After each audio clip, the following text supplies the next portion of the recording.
آج کا جو ٹاپک میں نے چوز کیا ہے وہ ہے ڈپریشن اور انگزائٹی میں کیا فرق ہے۔ بیسکلی جب کلائنٹ میرے پاس آتے ہیں تو وہ کہتے ہیں ہمیں انگزائٹی بھی ہے، ہمیں ڈپریشن بھی ہے، لیکن وہ سمجھ نہیں پاتے کہ اصل میں ان کو ہے کیا۔ انگزائٹی میں جو سمٹمز جو بہت زیادہ کامن دیکھنے میں آئی ہیں وہ گھبراہٹ ہونا، پریشانی ہونا۔ ڈپریشن جو ہوتا ہے وہ ہمارا بیسکلی جو مین جو سب سے بڑی ہوتی ہے کہ ہمارا دل نہیں لگتا کسی بھی کام میں، چاہے وہ پرسنل لائف ہے۔ وہ سٹریس اور انگزائٹی کا فرق نہیں سمجھ پاتے ہیں کہ سٹریس کیا ہے۔ سٹریس یہ ہوتا ہے کہ السلام علیکم، میرا نام صوفیہ سہیل ہے، میں سائیکالوجسٹ اور کاؤنسلر ہوں اینڈ آتھر ایز ویل۔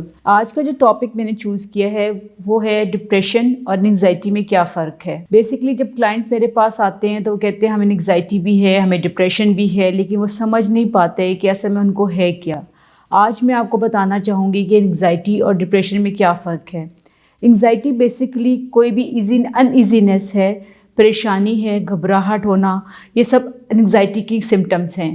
جبکہ ڈپریشن کی سمٹمز یہ ہوتی ہیں کہ آپ کا دل نہیں لگتا، آپ کو نیند نہیں آتی، آپ کو بھوک نہیں لگتی، سم ٹائم بھوک بہت زیادہ لگتی ہے، سم ٹائم نیند بہت زیادہ آتی ہے، ہمارا دل نہیں لگتا کسی چیز میں، تو وہ ڈپریشن کی نشانی ہوتی ہے۔ انگزائٹی میں جو سمٹمز جو بہت زیادہ کامن دیکھنے میں آئی ہیں وہ گھبراہٹ ہونا، پریشانی ہونا، بے چینی ہونا، کسی بھی کیفیت میں آپ نے مبتلا ہو جانا کہ پریشان ہو رہا ہوں میں، ہلکا سا خوف ڈیولپ ہوتا ہے انسان کے اندر۔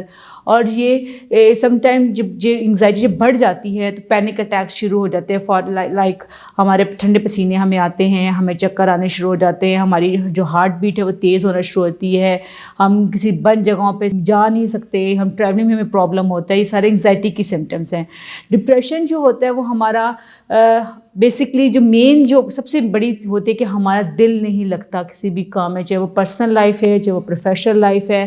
آپ ڈاؤن فیل کرتے ہیں، آپ کی سیلف اسٹیم لو ہو جاتی ہے، آپ بہت زیادہ ڈاؤن فیل کرتے ہیں، آپ ہیلپ لیسنس فیل کرتے ہیں، آپ ہوپ لیس ہو جاتے ہیں اور آپ کا دل نہیں لگ رہا ہوتا۔ تو اس کو فرق کو سمجھنے کی ضرورت ہے۔ تو جب بھی کلائنٹس میرے پاس آتے ہیں میں ان کو پہلے سمجھاتی ہوں، جب ان کی ساری سمٹمس ان سے پوچھتی ہوں، ان کی ہسٹری لیتی ہوں، تو پتہ چلتا ہے جس کو وہ ڈپریشن کا نام دے رہے ہیں وہ بیسکلی ان کو انگزائٹی ہے، اور سم ٹائم کسی انگزائٹی کا نام دیتے بیسکلی وہ ڈپریشن ہوتا ہے۔ سم ٹائم دونوں کاز کے ساتھ آتے ہیں کہ ان کو دونوں چیزیں فیل ہو رہتی ہیں۔ ایک اور چیز جو بہت کامن ہے وہ ہے سٹریس۔ وہ سٹریس اور انگزائٹی کا بھی فرق نہیں سمجھ پاتے ہیں کہ سٹریس کیا ہے۔ سٹریس یہ ہوتا ہے کہ وقتی طور پہ ہم کسی چیز میں ذہنی دباؤ فیل کرتے ہیں اور ہم سچویشن میں گھبرا جاتے ہیں، ہمیں سمجھ نہیں آتی کیا فیصلہ لیں۔ انگزائٹی میں بھی سیم آتا ہے، لیکن انگزائٹی پرماننٹ چلتی ہے، کچھ ایوری ٹائم جو بھی سچویشن ہوگی یا کوئی بھی فیلنگ ہوگی، سچویشن ہو یا نہ ہو، آپ انگزائٹی فیل کرتے ہیں۔ سٹریس وقتی طور پہ ہوتا ہے اور یہ ختم ہو جاتا ہے۔ جب ہم سٹریس کو مکمل طور پہ علاج نہیں کروا پاتے، اس کو ڈیل نہیں کر پاتے ہیں، تو ہوتا ہے کیا کہ ہم انگزائٹی کی طرف چلے جاتے ہیں، اور انگزائٹی لیڈ کرتی ہے ڈفرینٹ انگزائٹی ڈس آرڈرز میں، جو کہ انگزائٹی کی پوری ڈس آرڈرز ہیں، جیسے پینک اٹیکس ہیں، جیسے OCD ہے، جنرلائز انگزائٹی ڈس آرڈر ہے، یہ سارے ڈس آرڈر میں کنورٹ ہو جاتے ہیں۔ ایک بات ہمیشہ ذہن میں رکھیں، ڈس آرڈر کبھی بیماری ڈس آرڈر تب بنتی ہے جب ہماری نارمل لائف کسی بھی چیز سے متاثر ہونا شروع ہو جائے تو ہم اسے کہتے ہیں ڈس آرڈر ہے۔ آئی ہوپ کہ آپ کو یہ ساری باتیں سمجھ آ گئی ہوں گی۔ بہت شکریہ۔